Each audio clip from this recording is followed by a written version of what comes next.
Hi everyone, my name is Amber. Welcome back to my channel. This is my review of The Burning God by R F Kuang. So I'm going to put it out there right away that this may be a controversial video because I didn't love the book. I gave The Poppy War and The Dragon Republic 5 stars. I adored them. Burning God was one of my most anticipated releases of the year and I didn't love it. I only gave it 3 stars. I had some issues with it and I'm really disappointed. So if you are a massive fan of this series and don't want to hear my opinion on it and are maybe going to get upset, then please click off the video because I don't want to upset anyone. I just want to share my opinions and hopefully other people who didn't love the book will know they're not alone and they aren't losing their minds. So I'm not going to give a summary of the book because it's the 3rd book in a series. You should probably all know what The Poppy War is about by now. Burning God is following Rin as she kind of marches through the country and is at war with everyone else. So that's it, that's my summary. Let's get on to the non-spoilery section of this video. I will tell you when the spoilers are going to come up, don't worry. So like I said, this book was quite disappointing. I laughed a few seconds ago when I mentioned the marching because that was basically the whole of the book. The characters were marching from one town or city or stronghold to another, liberating it or not, and then marching to the next one, and it was a whole lot of walking. That wouldn't have put me off if it hadn't been the entire way through the book. So in the beginning it did get a bit grating, but I thought it's okay, it's going to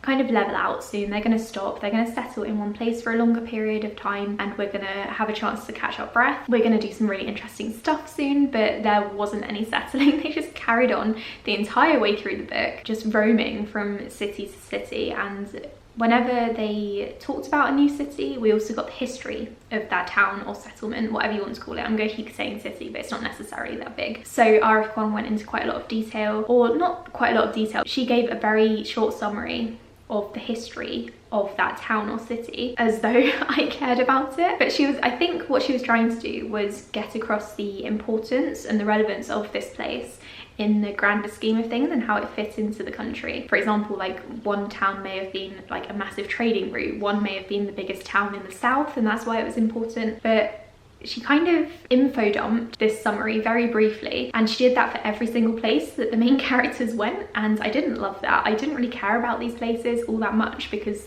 the characters weren't spending much time there, and it felt more like almost a history book of her telling the war and why it was important that the main characters or the good guys were able to liberate it, because that's what it did for the war and that was its significance. And then after they liberated a place, it was march, march, march on to the next one, and then again and again and again.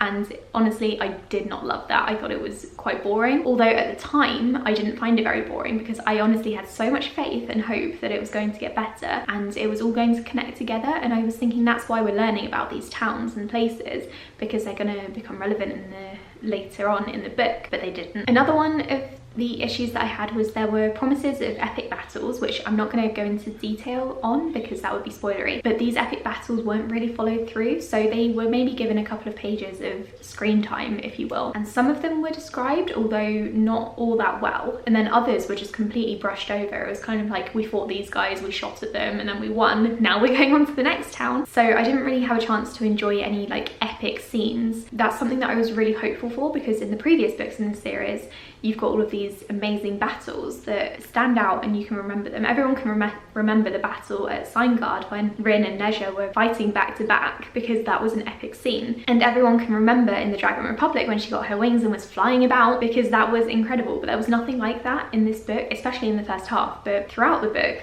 that just did not happen, and I was so disappointed because that's what I really wanted from this series. Because if you have a character who is kind of possessed by a god and can generate fire, you need something epic. You need some epic fire battles, but that just didn't happen. In addition to that, throughout this book, the villains weren't really much of a threat. So you've got a few villains in this one, or maybe characters who could be villains. You obviously got Nezha and his father, and you've got the Empress, who kind of was a little bit different by the end of the Dragon Republic, but you've got her too, and then you've got various others, because everyone's pretty much against Rin, but none of them really felt that impressive anymore. And I realised that the stakes were meant to be really high, because this is like the finale of a massive war that's been going on for ages, but the writing didn't really make it feel like that. And since I've mentioned the writing, I might as well just say I don't think this book was written very well, and I think that's my main issue with it. For example, the final battle, the one that should have been like the biggest event of the book, wasn't even described. You didn't really get to see anything, and that was really disappointing to me. I was hoping that was going to be the grand finale, it was going to be an epic scene, but it just wasn't. And I think part of it is I couldn't tell whether the author, there were two things that were going on in my mind. Either the author struggled to pad this giant book out, because I think it's almost 700 pages, maybe 600, and maybe she struggled to make it that long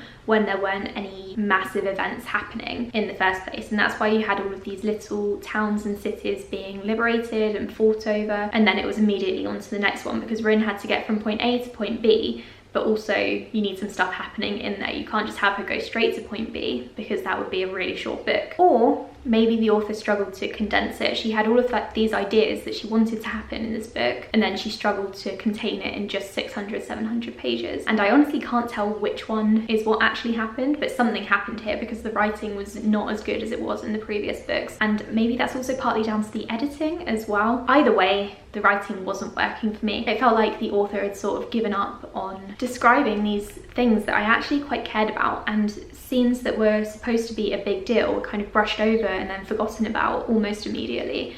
And I really struggle with that, because in the third book in a series, by that point I'm really connected to these characters and to what's happening to them. So to just kind of like brush over it after I've put all of this effort into reading it, and presumably the author has put so much effort into writing the books, it just seemed a bit strange to me. It made a lot of the build up from book 2 seem a bit pointless, because I put all of this energy and effort into this book, these books, and I was waiting for all of it to sort of come together in this third one, because this is the book where you kind of wrap everything up and you have these grand scenes. But none of that really happens, so what was the point in book 2, really? And then another complaint I also have is there are still no good female relationships. This has been an issue that I've had since book 1 with this series, is that Rin doesn't have any decent relationships with females, whether they're like terrible relationships or positive ones. She has a lot of relationships with guys, all of the kind of warlords and stuff are guys, and it's never really addressed. And there are definitely opportunities for her to have better female relationships, because females in this book, in this world, can be soldiers like she is, and there are definitely female characters who are side characters, but none of them really develop into an actual relationship with Rin, and I find that really disappointing, because I want to really read about all of her relationships with the guy characters, because there are so many of them, and I think that's enough. I would like some really strong female friendships, and I didn't get any, so that was a bit disappointing. So this is going to be the end of my non-spoilery section. I gave this book 3 stars. I didn't hate it by any means, but I was certainly very disappointed, and 3 stars is a bit of a drastic change compared to 5 stars, and that is what I gave the previous book. So yeah, I found this book very disappointing. It wasn't very well written. I feel like maybe the author could have taken longer to read it, perhaps, or maybe there could have been some stronger editing. So this is definitely the weakest book in the series, and I'm really sad about it. Okay, so moving on to spoilers, there are a few things that I want to mention here that kind of like build upon what I've just said, so I'm going to try not to get repetitive. I'm just going to go a bit more into detail. So first of all, we have Neja. I'm sorry if I'm pronouncing his name wrong. I'm pretty sure that's how Rebecca Kuang pronounced it in a interview, so that's what I'm going with. So I think he had a lot of promising build up in the previous 2 books in the series, but it was a promising build up to what was pretty much a non-existent threat. His parts in this book were just seemed a bit pointless, really. So Rin spent the entire time kind of like chasing after him and being like, oh, if I find him, I'm gonna kill him. Oh, he's doing all these bad things, and basically like cursing his name. But really, it didn't seem that bad. And there were no like massive fights or anything with him. They were all sort of cut short. And I thought maybe the fights would be cut short in the beginning and there would be multiple. And then towards the end, we'd have this grand finale with him. But there wasn't one, and that was so disappointing to me. There were also no conversations about anything that had been happening. So they spoke a couple of times, but there was just nothing from him, really. And Rin also didn't really seem to want to converse with him, which I guess is fair, but like, you're either gonna have to fight or you're gonna have to talk it out, and in this book they did neither. I think to base the entire trilogy, or at least the villain of the grand finale of the entire trilogy, to base it all around him was probably a mistake if you're not going to build up his character a bit more, because at the end he just seemed a bit cartoonish. That's a shame, because I think he had a lot of potential to become a really interesting character, seeing him go from spoiled kind of child soldier posh boy to leading a country and then becoming the big bad villain. I think that had a lot of potential, but it just wasn't very good. Another villain I'm really disappointed in is the trifecta. So obviously you've got the Empress, Master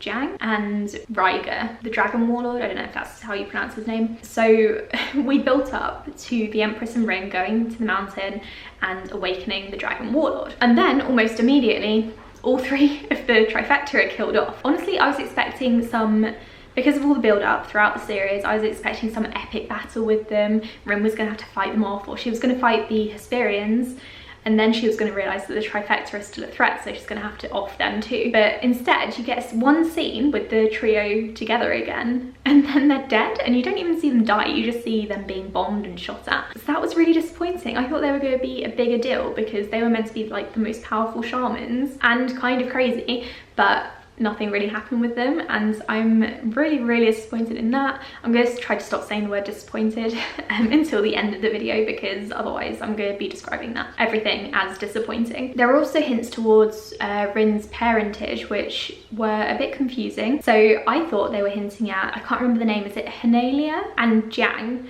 being Rin's parents, and then Alton being her cousin. My friend thought that maybe Alton was Jiang's son and Rin was his sister or something like that, and it was hinted at and implied, but it wasn't very clear. And then it was never mentioned again after the trifecta were killed, so I think that could have been a really good part of Rin's character development. I realised that she had bigger things to worry about, because she's like at war with half of the country. But also, if that's the case, just don't hint at it at all. Like, if you're not going to put the time into developing it, or at least implying one way or the other, then just don't do it. Like, there was no point in introducing that in the final book in the series if you're not going to do anything with it. There was also a character whose name I'm sorry, I can't pronounce it. It's Chagan, one of the other psych people, who went north in the Dragon Republic and went off to kind of bring the North together and summon an army. At least that's what I thought he was going to do. But then he showed up for like one scene, threatened Rin, said the trifecta was bad, and then when the trifecta were killed off, told Rin congratulations, and then went back again.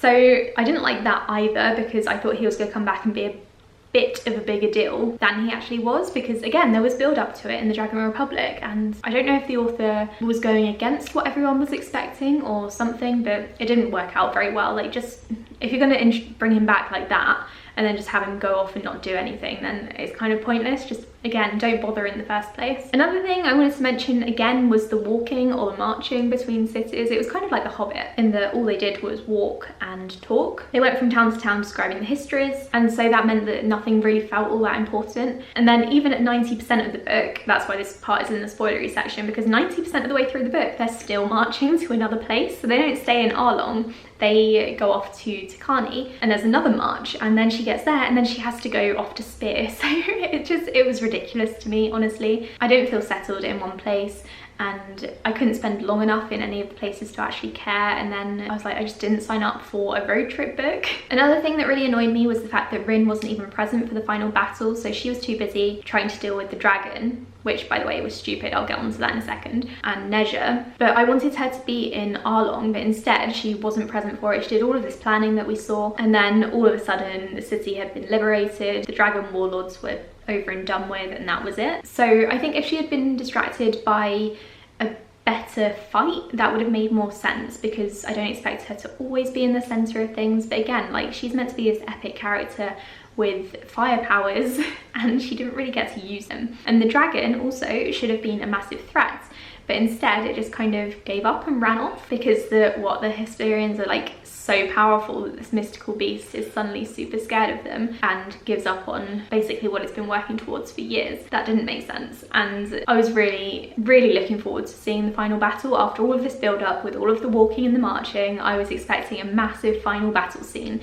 that would have made it all worth it, but it didn't happen. Rin wasn't there, so that was a bit shit. And then finally, I guess the last thing I want to mention is the fact that Rin died, and I liked that. I think she had to die. I think that was the only way forward. I don't necessarily love the fact that Nezha then went off to make more deals with the Hesperians. On the one hand, I think it was really sad and probably quite relevant to real life, so I wasn't necessarily expecting a happy ending. But I think if you're going to choose Nezha to do that, then he should have been more of a presence in this book. And I think this book really would have benefited from having his point of view, or at least another point of view that wasn't just Rin's, because that could have broken up the marching and that would have made it so much better. But like I was saying, I do think Rin had to die. I think that was the only way forward, and I actually quite enjoyed watching her descent into madness. and seeing her become more and more paranoid and distrusting of everyone around her, even Kate, who was her best friend and someone who she absolutely trusted with her life in the last book. So that was really upsetting to read and really sad, but I did like the way that the author did that. It's just everything else that I didn't really like. So overall, this book was disappointing and I didn't love it, and I'm really sad about it. If you felt the same way, please tell me in the comments below so that I know that I'm not alone. I have read a few similar reviews on Goodreads, although most of the reviews are 5 or 4 stars. So I think at least most people love this book and I'm really happy for them. I'm glad they got more out of it than I did. I just think maybe I wasted some time. Actually, no, I don't think I've wasted any time on it because I did adore The Poppy War and The Dragon Republic, and I would definitely reread them again. But I really can't see myself rereading The Burning God because it just seems a bit pointless to me. And I'm just kind of like, what was it all for? So that's my review of The Burning God. I'm sorry if I've offended anyone. I'm really looking forward to seeing what R F Kuang comes out with in the future. Although I'm definitely going to be a bit more hesitant than I was before I read this book. I think I put R F Kuang on my auto-buy authors list, but now I'm kind of wondering if I get involved in another series of hers, if she's also going to mess it up and not end it very well. So I'm a bit more hesitant now, but I still would recommend this trilogy to people. Just because I didn't like something doesn't mean that it's a crap book. I just personally don't think it's very well written and it could have been a lot better. Thank you so much for watching my review, everyone. I'll be back soon with another video. Bye.